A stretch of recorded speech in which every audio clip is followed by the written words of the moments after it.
बच्चों आज हम चैप्टर 4 का इंट्रोडक्शन समझेंगे, डाटा हैंडलिंग चैप्टर 4 हमारा, ठीक है। उसमें सबसे पहले हम समझेंगे पिक्टोग्राफ क्या होता है। पिक्टोग्राफ एक ग्राफ होता है जिसमें कि हम डाटा जो हमारा होता है उसको पिक्चर्स और सिंबल्स के थ्रू रिप्रेजेंट करते हैं। मतलब जो भी हमारा डाटा है, जैसे नंबर ऑफ डेज दिए हुए और ट्रीज प्लांटेड दिए हुए, तो ठीक है।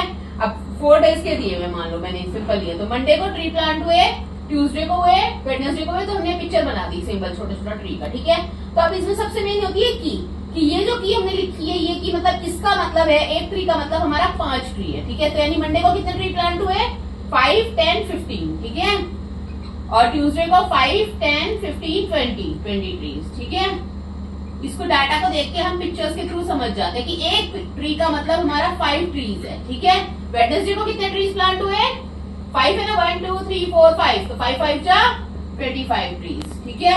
बस हमें डाटा पिक्चर के थ्रू समझना होता है। थर्सडे को कितने ट्रीज प्लांट हुए, 5 2 जा 10, ठीक है, 10 ट्रीज। बस पिक्चर्स के थ्रू हमें रिप्रेजेंट करना होता है इसे ऐसे ही। हमें डाटा अगर इस तरीके से दिया हुआ है, लिखा हुआ है कि मंडे को 10 15 ट्रीज, तो हमें पिक्चर बना के रिप्रेजेंट करना है पिक्टोग्राफ में, ठीक है। सेकंड आते हैं हम बार ग्राफ पे। बार ग्राफ क्या है, वो भी ग्राफिकल रिप्रेजेंटेशन है। जो भी हमें डाटा दिया हुआ है, जो भी दिया हुआ है, उसको ग्राफ पेपर पे हमें रिप्रेजेंट करना है, ठीक है, यूजिंग बार्स और स्ट्रिप्स को यूज करके। अब जैसे मैंने इस डाटा को, इसमें हमें दिया हुआ था एकेडमिक ईयर्स, मतलब 1987 से लेकर 2001 तक 5 ईयर्स में टोटल स्कूल में बच्चे कितने थे, number of students in class 6 में स्टूडेंट्स कितने थे, ठीक है, इन एकेडमिक। यानी 1987 में कितने बच्चे थे क्लास में, 40।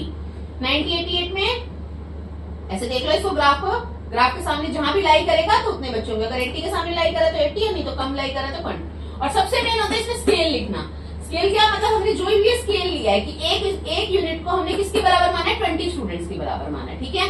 बाकी तो हम स्केल के अकॉर्डिंग ऐसे रख के नाप लेंगे, जहां भी हमारा जा रहा है भाई 99 में कितने स्टूडेंट्स हैं, क्लास 6 में, 2000 में कितने हैं, 2001 में कितने। ये स्केल लिखना सबसे मेन होता है कि एक यूनिट में 20 स्टूडेंट्स है। और ये भी लिखना पड़ता है नीचे, ये एकेडमिक ईयर्स है, ये number of student in class 6, ठीक है। पूरा अच्छे से बनाना होता है, बिल्कुल स्केल से, दैट्स इट।